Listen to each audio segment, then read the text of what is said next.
Hey folks, Reviewy McReviewface coming at you. Today, you've seen the videos on Facebook for the colored hair wax. How does it really work? Let's find out.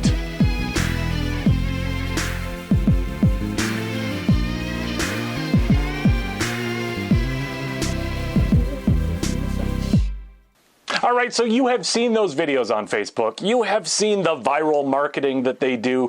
And this is the hair wax that you just kind of massage it into your hair and streak it through, and oh my god, you have this beautiful color that never fades, never comes out. Oh, it's wonderful.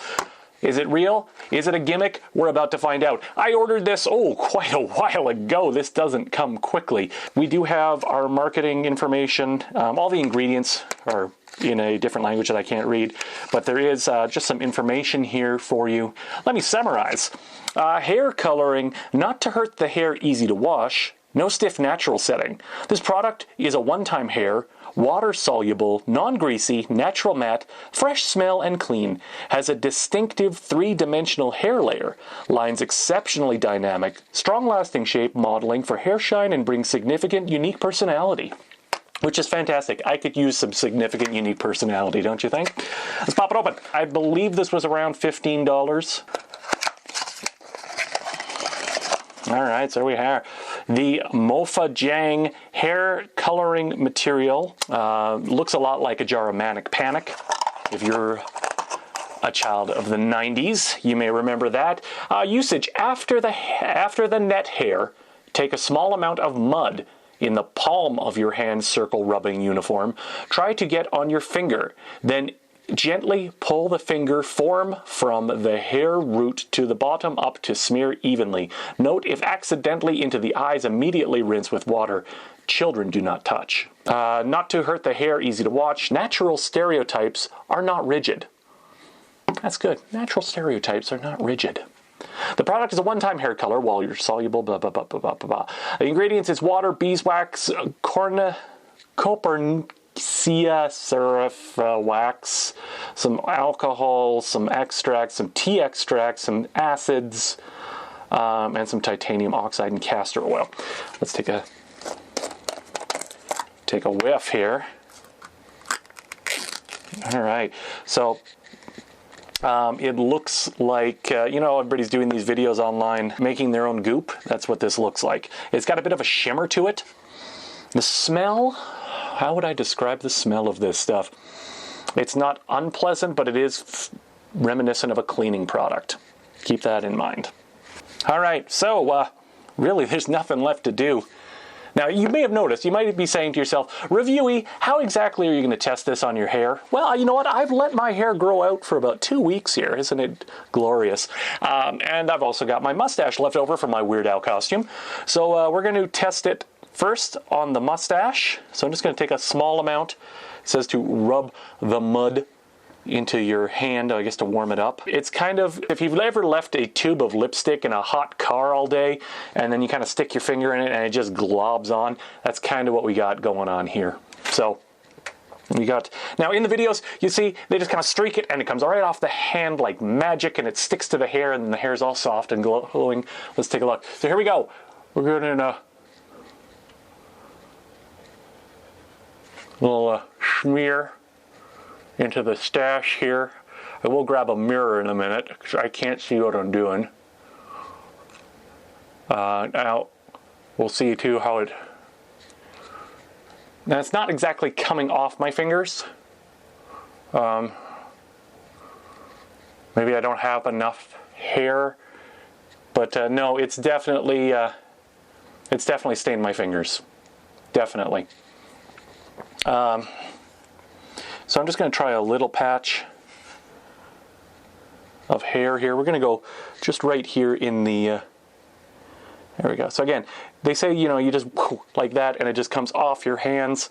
I'm not seeing that. We're just massaging it into the temples here so we can get that bright red flare in the temples. And for what I saw, like it just...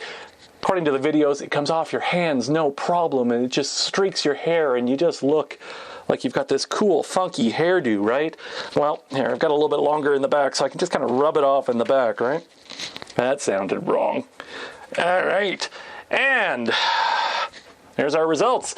Did it come off the hands? Absolutely not. My fingers now are stained a lovely pink, as though I've been stealing somebody's strawberries. As for how it looks, let's just pop open my my man makeup case here and take a look. Oh, yeah, that's not good. That looks like I have been in a fight and then tried to eat what's left after the fight. As you can see, yeah, it definitely got onto the skin there. But as for how it looks on the mustache, it's actually not that bad. If I was going out to, say, a Stampeders football game, for you Americans, maybe a San Francisco 49ers game. For you folks over in the UK, maybe, is Manchester United red? I don't know. I'm going to get hate mail now even saying that. If it is, then for something like that, you know, and you want to show your team pride, then maybe you might put this into your hair. But, oh, man, that looks bad on the side of the head there. That looks like a wound, and I guess we'll have to see how easily that all comes out. Hopefully I'm not walking into work tomorrow looking like I've been taking a stripe off either side of my head.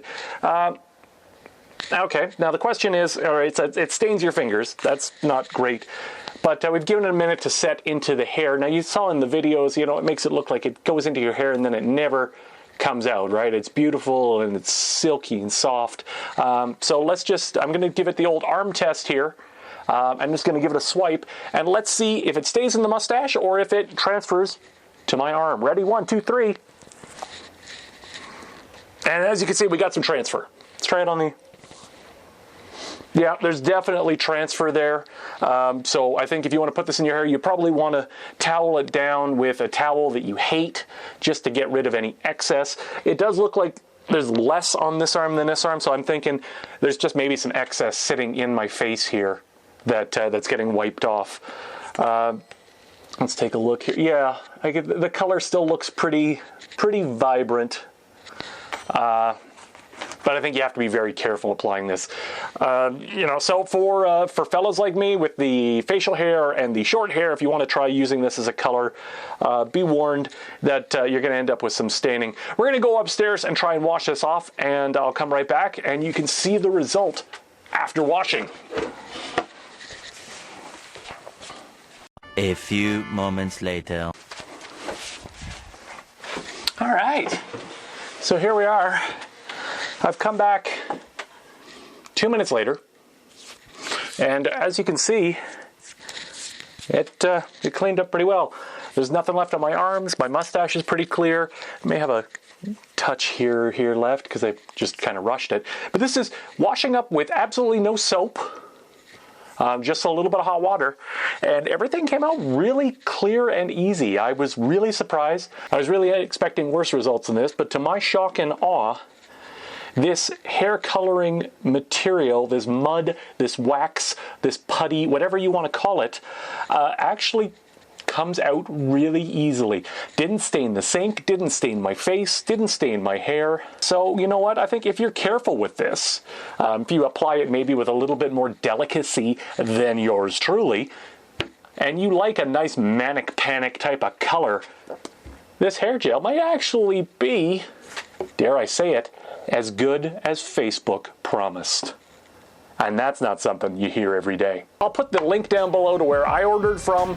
There's a ton of different places doing pretty much the same product. But hey, I'm not trying to sell you anything. I'm just telling you my review. I'm Reviewy McReviewface. Thanks for watching, and I'll see you next review.